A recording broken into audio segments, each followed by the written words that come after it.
Beaucoup de personnes commencent le keto avec de grandes attentes. Ils réduisent les glucides, ils mangent plus de gras, ils font attention à ce qu'il y a dans leur assiette. Et pourtant, après quelques semaines, la balance ne bouge plus, ou pire, elle remonte.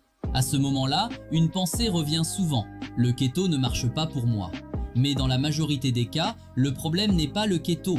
Le problème, ce sont des erreurs invisibles que presque tout le monde fait au début. Aujourd'hui, on va voir les 5 erreurs les plus courantes qui sabotent la perte de poids en keto, même quand on a l'impression de bien faire.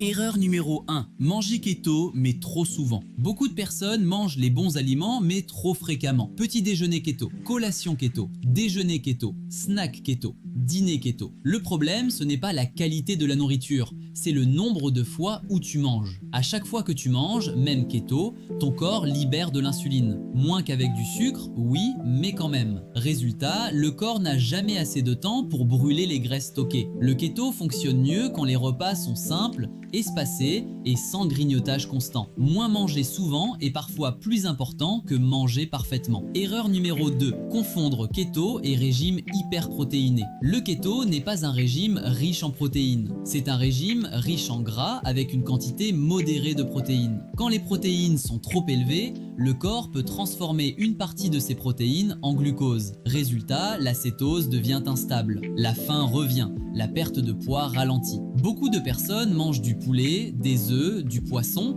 mais oublient d'ajouter suffisamment de gras. Le gras n'est pas un bonus en keto, c'est la base. Sans gras suffisant, le corps ne change pas efficacement de carburant. Erreur numéro 3. Avoir peur de manger assez. Beaucoup de personnes arrivent en keto avec une mentalité de restriction. Elles mangent peu, elles comptent chaque bouchée, elles ont peur de trop manger. Le problème, c'est que le corps perçoit ça comme un stress. Et un corps stressé ne brûle pas les graisses efficacement. Quand l'apport est trop bas, le métabolisme ralentit, la fatigue augmente, les fringales apparaissent. Le keto fonctionne mieux quand on mange à satiété, sans peur, avec des aliments rassasiants. Manger assez n'empêche pas de perdre du poids. Ne pas manger assez, oui. Erreur numéro 4. Négliger les électrolytes. En keto, le corps élimine plus d'eau. Et avec cette eau, il perd des minéraux essentiels. Sodium, potassium, magnésium. Quand ces électrolytes manquent, le corps envoie des signaux négatifs. Fatigue, maux de tête, vertige,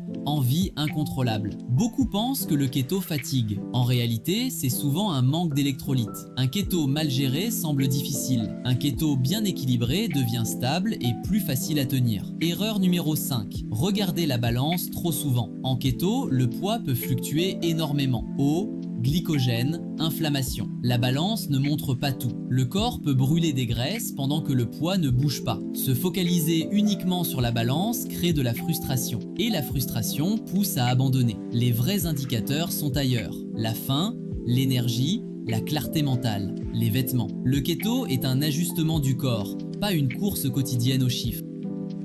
Dans la majorité des cas, le keto ne bloque pas. Il est simplement mal appliqué. Manger trop souvent.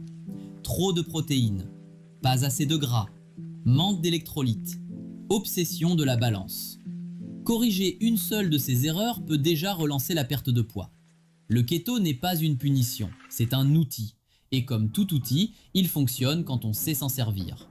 Si tu veux continuer à comprendre comment utiliser ton corps intelligemment et éviter les erreurs classiques, reste ici, la suite arrive.